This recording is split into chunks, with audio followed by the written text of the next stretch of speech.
Welcome to doctor Maitri's music therapy channel. இன்றைய பதிவிலையும் நம்மளுடைய எதிர்மறையான எண்ணங்களிலிருந்து எங்கனம் வெளிவருவது எத்தகைய முக்கியமானது அப்படின்ற தலைப்பில் சில செய்திகளை நம்ம பார்க்கலாம்.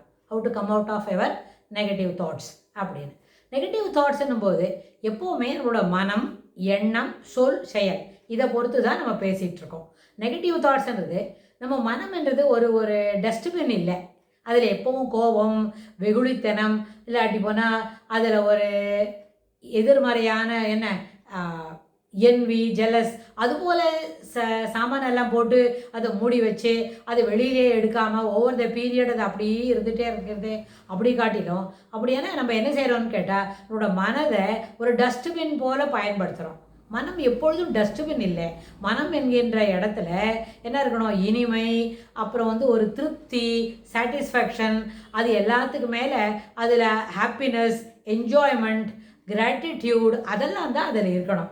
அந்த மனத்தில் இதுபோல் விஷயங்கள் இருந்ததுன்னு சொன்னால் ஓவர் த பீரியட் அது மூடி வச்சுட்டே இருக்கும். We are not opening it at all அப்படின்னா கூட அது என்ன ஓவர் த பீரியட் நல்ல அளவில் வளர்ந்து அது சிறப்பான பலனை தரும்.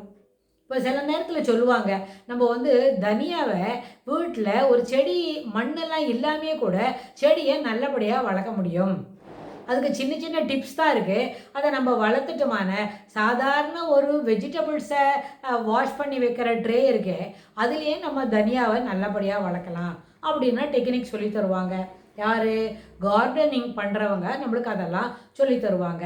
எப்படி அப்படின்னா அதுக்கு விஷயம் இருக்குது. அந்த கார்டனிங் பண்ணவங்கள்ட்ட கேட்டமான ரொம்ப நம்மக்கிட்ட மண்ணே கிடையாது, பயிர் பண்ண தெரியாது அப்படின்னா கூட இந்த சாதாரண ஒரு வெஜிடபிள் வாஷ் பண்ணுற ட்ரேலேயே நம்மளுக்கு தனியாக கிடைக்கும். ஓவர் த பீரியட்னு ஒரு மண் இருந்தால் சீக்கிரமாக 2 வீக்ஸில் கிடைக்கும். அப்படின்னா இதில் இன்னும் ஒரு 10 நாள் சேர்ந்து 3 வீக்ஸ் அண்ட் ஆட்ல நம்மளுக்கு சூப்பரான தனியா லீவ்ஸ் கிடச்சிடும். க்ரீன் தனியாஸ் we can make use of it for our day-to-day routine and consume it. That it has more vitamins, mineralsலாம் இருக்குது. அதோட credentials வேறு.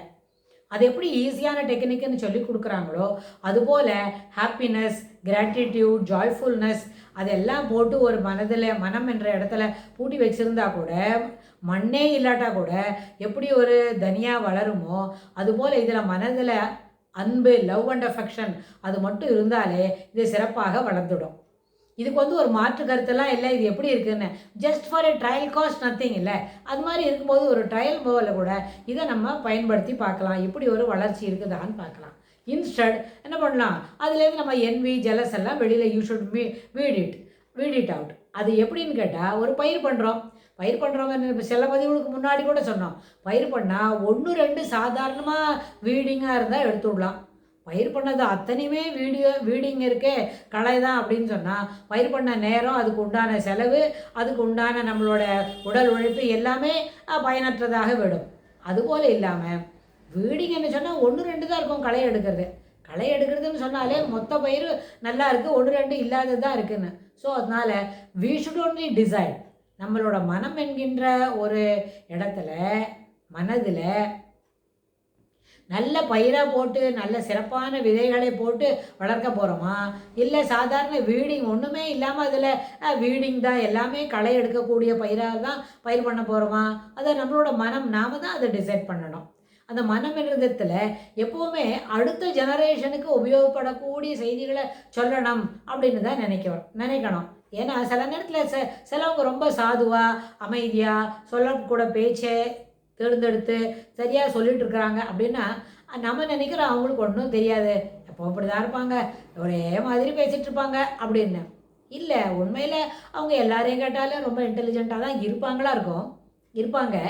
ஏன்னு கேட்டால் சில நெகட்டிவ்ஸு, சில ஹர்ட் ஃபீலிங்ஸு, சில அன்வான்ட் திங்கிங்லாம் அவங்க அப்பப்போ they will shed it out. அதுலேருந்து அவங்க என்ன பண்ணிக்க மாட்டாங்க, பயன்படுத்திக்கணும்னு. அது போக அவன் ஏதோ பண்ணிட்டு போகிறாங்க, you leave it, you eschew those thoughts அப்படின்னு சொல்லிட்டு மேலும் மேலும் ஒரு நாளும் புது நாள், ஒரு எண்ணமும் புது எண்ணம், ஒரு எண்ணம் செயலும் புதுவிதமான செயல் அப்படின்னு சொல்லி மேலே அவங்க ஆகே நிகழ்த்தியே மேலே போயிட்டே இருக்கிறாங்க. அப்படின்னா அவங்களோட பேச்சில் எப்போவும் எளிமையும் அதில் ஏற்றுக்கொள்ளக்கூடிய கருத்துகளும் நிரம்பி இருக்கும். அது ரொம்ப அத்தியாவசியமான ஒரு கருத்தாக இருக்கும். அதனால் சிலவங்க அமைதியாக இருக்கிறாங்கன்னு அவங்கள பற்றி நாம் என்ன பண்ண வேண்டாம், we did not judge them. ஆனால் ஒரு ஆப்போசிட் டைரக்ஷனில் இருந்து அவங்கள கணிக்கிறத தவிர்த்துடலாம்.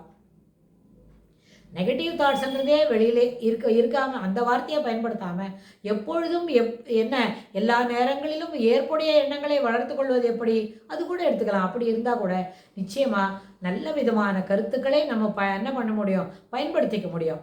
ஒரு மனமும் அறிவும் ஒன்று சேர்ந்து செயல்பட வேண்டும்.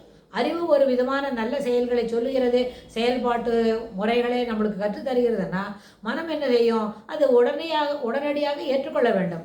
உடனடியாக ஏற்றுக்கொண்டது என்றால் மனமும் அறிவும் ஒன்று சேர்ந்து எண்ணம் சொல் செயல் சொல்லிகிட்டே இருக்கும் இல்லையா, எண்ணம் சொல் செயல் அதோடு கூட மனமும் சேர்ந்தா நிச்சயமாக என்ன பண்ணோம், சிறப்பான எல்லையை நோக்கி நம்மை நடத்தி செல்லும் என்று சொல்லி இந்த பதிவை நம்ம நிறைவு செய்கிறோம். இதுக்கு தொடர்புடைய செய்திகளை வரப்போகிற பகுதிகளிலும் பார்க்கலாம். தேங்க்ஸ் ஃபார் வாட்சிங்.